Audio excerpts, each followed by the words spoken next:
ఒక ముస్లిం మతం నుంచి ఇట్లా కూచిపూడి రంగంలోకి రావడం, మీ ఫ్యామిలీ నుంచి గానీ, సొసైటీ నుంచి గానీ ఏమన్నా స్ట్రగుల్స్ ఉంటాయి గదా! అలాంటివేమన్నా షేర్ చేసుకుంటారా?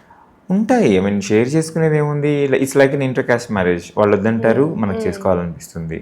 ఎందుకంటే మనకు లవ్వే కనపడుతుంది, కాస్ట్ కనపడదు అప్పుడు. సో నేను డాన్స్తో ప్రేమలో ఉన్నాను, ఆ లెవెల్కి ఇంట్రెస్ట్లో ఉన్నాను కాబట్టి నేను హిందువుల దాంట్లో చేస్తున్నాను, ఇప్పుడు నేను వెళ్తే టెంపుల్కి వెళ్ళాలి, ఇప్పుడు నేను వెళ్ళి చేతులు జోడించాలి, నేను వాళ్ళ దేవుళ్ళని పొగడాలి, ఇవన్నీ ఏం లేవు మైండ్లో.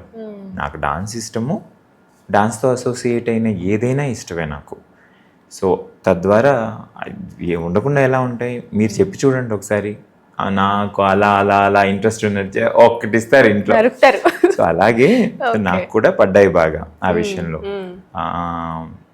భయపెట్టి, బతిమలాడి, బెదిరించి, లైక్ వేడుకొని అన్నీ జరిగాయి. కానీ ఏంటంటే మనకి రాసిపెట్టి ఉన్నప్పుడు మనం ఇంకా అటు ఇటు చూడం.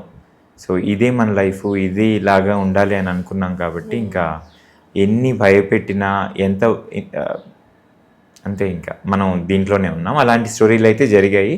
జరగకుండా ఉంటాయంటే నేను బాధపడే విషయం ఏంటంటే, నేను చూడండి జనాలు నాకు చూపించడానికి మాటి మాటికి ట్రై చేస్తుంటారు. అది కులం కావచ్చు, లేకపోతే ఈ ఏమంటారు జెండర్ కావచ్చు.